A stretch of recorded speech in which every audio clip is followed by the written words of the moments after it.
I'll try not to move out of camera, out of the angle here. You look great right there. You're totally fine. I'm sure even if you move, not a big deal. Okay, looks good. So just your full name for me before we get started, how to spell it, even though I already know it, and what you're running for. Daniel Alders, Danielalders.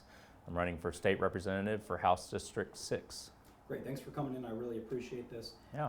So let's talk about how your campaign is going at the moment. What's the momentum that you're seeing as we're literally only a week away until November 5th on Election Day? Absolutely. Well, turnout has been great, fantastic around the state as well as around the country.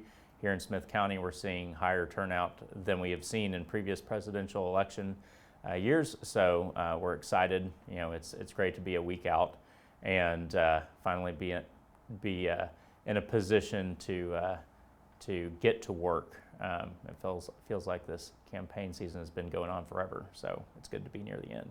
Right. It seems like that too as a media member.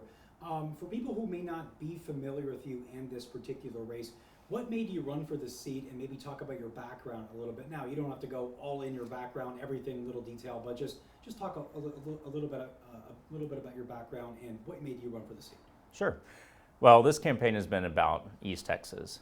I am a 7th generation East Texan, grew up in Nacogdoches, and I've had the opportunity and privilege of working in East Texas throughout my career. I sold real estate in Nac for 5 years, worked for Senator Cruz across the East Texas region, covered 35 counties for 2 years, and then I've run a business here in Tyler for the last 7.5 years. So working with East Texans, getting to know East Texans and what they think about the government's involvement in their lives really is what has driven me to be active. Being involved as a businessman in my community, being active and having the opportunity to build relationships across communities leads you to a desire to do what is good for your community. And I've always had an interest in politics, and so when the opportunity came up to run for this seat, I wanted to do so and make sure that East Texans have a conservative voice, continue to have a conservative voice in the Texas House. I think by and large, this would describe most folks across the East Texas region. They want to be able to earn a living. They want to be able to keep most of what they make, and they want to be able to put away a little bit for their kids and their grandkids, and they want government to stay the heck out of the way. And that's kind of the mentality that I've witnessed over years of working in and across the region, specifically here in Tyler as well. And so that's the mentality that I want to be able to bring to the Texas Capitol. Again, I'm sure you get asked this all the time now. You got a little bit into your priorities right there, but when it comes with like the priorities on your website, like the main hot button topics that you want to address if you get elected, Sure. What are some of them, and just kind of get into them a little bit so viewers can kind of Absolutely. listen to see what you have to say on that. Absolutely. Well, part of my position on government is that I believe that a more limited government, a government that is accountable and transparent, is the best kind of government that we can have at the local level, state level, federal level. Making sure that you have a government that is serving the people and that is accountable to the people, and making sure that we are using those funds, taxpayer dollars, in a transparent and efficient manner is important. So that's a big picture priority for me, is making sure that that is the guiding principle that I bring into the office. Now, specific priorities, we all know that the border issue is a specific priority for the state of Texas. Hopefully we're going to have a new administration in Washington that is a great partner with us in actually locking down the border and making sure that every county across the state is not a border county. We desperately need to make sure that we secure our southern border. Water rights are going to be a huge issue next year, making sure that we have the infrastructure in place for Texas to continue to be economically prosperous.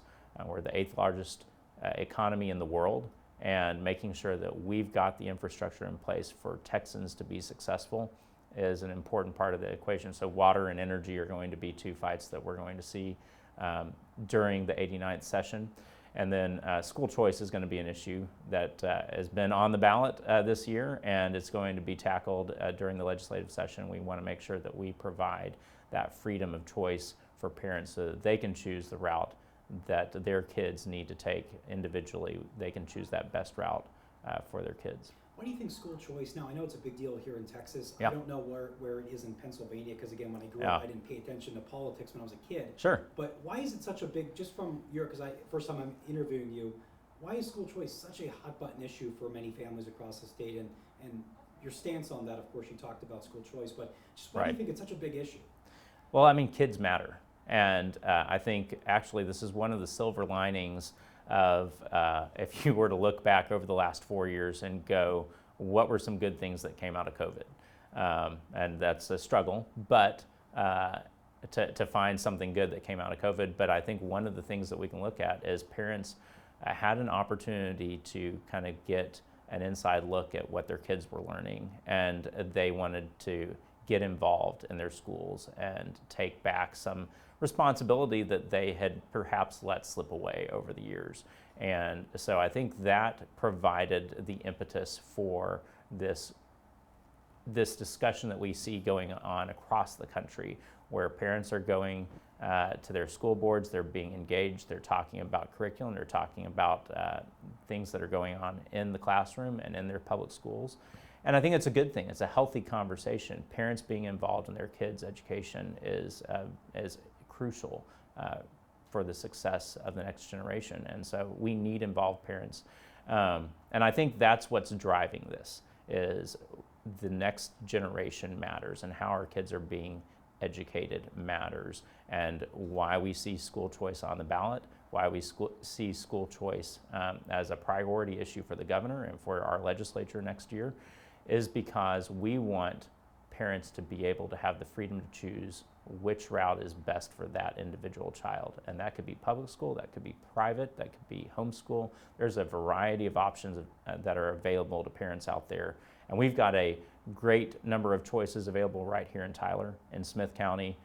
I personally don't think it's going to have a dramatic impact. When we pass this, it's not going to have a dramatic impact here in Tyler and HD6, because we have good schools already. They're already in tune with what their parents are wanting. But across the state, the legislature needs to make sure that that same freedom and opportunity exists. I know you said you have a background in real estate. I believe that's your company, right? Yes, Drake Management Services is the company that I run. So for some of the stories I've done in the past, I know, affordable housing in particular, I know Longview, they said affordable housing is a problem up there. Now I know if you are elected, you'll represent a lot of Smith County, I believe. That is correct. And again, it continues to be a hot button concern, again, not only here in East Texas, but across the country. With your background in real estate, is there anything you can maybe do, or what you can say on this to maybe try to push some bills, or try to help some things when it comes to getting people, homes and that may be affordable to them as the years go on, as prices continue to go up for multiple industries? Absolutely. Well, I can tell you this, my perspective on this issue is that it is a free market challenge, and there ought to be a free market solution. I believe that government doesn't need to be, I believe that the cost of housing today is a consequence of the government already being involved more than they ought to have been in our economy. And we see an inflated dollar because of the government's levers and involvement in the economy and putting their finger on various levers. And so I think it needs to be an issue that is resolved by the free market. Government exists to keep people safe, free, and to provide an infrastructure for the free market to be successful. And housing is a natural consequence of a healthy market. And so we need to make sure that red tape is removed out of the equation, that people have the opportunity to get good, high-paying jobs that the market provides for, and then they have the ability to go and have a wealth of opportunity as far as options when it comes to housing. That is something that the government can be involved in, but making sure that government solves a housing crisis, we're not going to be able to do that. You also mentioned on your website election integrity is a top issue for you, or something you want to focus on as well if you get elected. Right. how would you definitely try to work to make sure that our elections are fair and secure, not only this one, but if you get elected, of course, the ones in the future as well? Well, you need voters who are registered to vote, who are participating in elections, and we need to make sure that those who are not, those who are here illegally, or those who have not gone through the process of getting registered to vote, they are not participating in the process. We need to encourage that the laws of the land be administered. That is the case with immigration, is the case with our elections. We need to make sure that the integrity of our elections is secure. That's something that I'm going to fight for. We've made progress on that issue. We've seen voter rolls cleaned up, and we need to continue to just make sure that's something that we continue to work on. You also said in your website that you want to reverse the institutional decline going on across our state. The website also states policies intended to establish equality have promoted the opposite, as diversity, equity, and inclusion have institutionalized racism throughout. What did you mean by that? So I think we're living in an interesting moment where our institutions have not been focused on meritocracy, on making sure that you earn your way into a university or into a position where you're qualified to do the job. I think that there's a lot of checking the box that occurs, whether it's in the workforce or in our colleges, our universities. And I think it's important that we give people the opportunities to succeed. And that means that regardless of your race, class, creed, it does not matter. If you've got the tools in your toolkit to be successful, that you have the ability to do so. And we're not evaluating who you are, what you look like, and therefore checking a box and approving or disapproving based on that. And I think that's a trend that we've seen across the board in our society, and we need to push back on that and get back to a nation that's built upon a meritocracy where you work hard, you earn it, you've got the ability to be successful. And when it comes with, like, you know, getting a job after college, whatever you want to say on that, are you pretty much saying like the best should be hired for the position, no matter That's race, correct. no matter what? That's The correct. best If that you're deserve to get qualified, you do deserve a fair shot, and it shouldn't matter whether you're checking a DEI box or an ESG box. That is not how this country was built. It's not how this country was made to be successful and prosperous. And we need to get back to what made this country exceptional. And I think a lot of it had to do with whether you're qualified, whether you've got the tools to be successful and can be an important part of that team. And if you've got that, then you should have the opportunity. Again, you obviously mentioned immigration. I only have a couple more questions probably. Immigration, again, to a lot of people is the biggest reason, especially here in Texas, Right. and across the country as well, is the big reason why they're voting. You obviously have said you have a strong opinion on enforcing our election laws. No matter who is elected president coming up, if it's Harris, if it's Trump, if it's Harris especially, how will you and other Texas lawmakers continue to work to make sure that our border is secure and it's not what it's been for the last maybe 3.5 years, from what a lot of lawmakers here in Texas are saying what the border looks like at this point in time?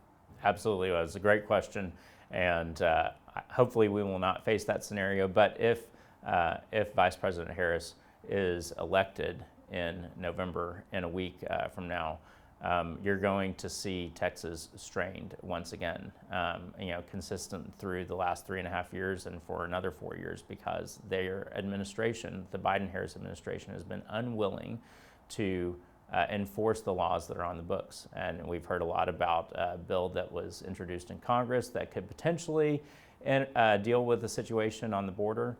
The reality is it does not take an act of Congress to secure the border. Literally, does not take an act of Congress. The administration changed in 2021, and you immediately saw those numbers spike when President Biden entered the White House. And so we know that we do not have a partner in the White House right now, and we know that if Harris is elected, we will continue to be without a partner in the White House to enforce the laws that are on the books in this country. And you'll see Texas having to pick up the slack and do our best with the tools at our disposal. You'll see the legislature allocate funds in order to make that happen, to put boots on the ground, to use more technology, to continue to build the wall at federal standards, is what the governor's been doing, And so you'll see continued resources put down along our southern border, and Texans having to pay for it when it really ought to be an issue that's handled by our federal government. What else do you potentially want to do to help East Texans here for the areas that you're going to serve if you do get elected come next week? What are some other ideas or challenges that you want to present? How do you want to again help just help our local East Texans here, possibly if you're elected? Absolutely. Well, it's a good question. I've worked here in this community. I grew up in East Texas. I'm seventh generation. I know what we've benefited from for generations here in our state, and particularly in our region. I know that East Texas is the best place to live, to work, to raise a family, and I want to ensure that East Texas continues to be that for generations to come. And so making sure that our East Texas values of life and liberty, of hard work, personal responsibility, those values that we appreciate here in Tyler, Texas, are the values that need to be promoted, defended, and advocated for in our capital. We need to make sure that we're trending that way, in a way that appreciates those same values across our state. And as we continue to grow, that we're advocating for an electorate and a constituency that continues to think and operate that way. Because if we do that, then Texas will continue to be a force to be reckoned with on the global stage. I mean, there is a reason why we are the 8th largest economy in the world. We have amazing resources here, and we have an opportunity to truly contend at the global level in every area of every market. And it's a tremendous opportunity. And I think it's one that requires a commitment to strong, limited government principles that have gotten us here, and we need to make sure that we stay strong on those principles. We stand strong on those principles as Texas continues to grow. Finally, Prime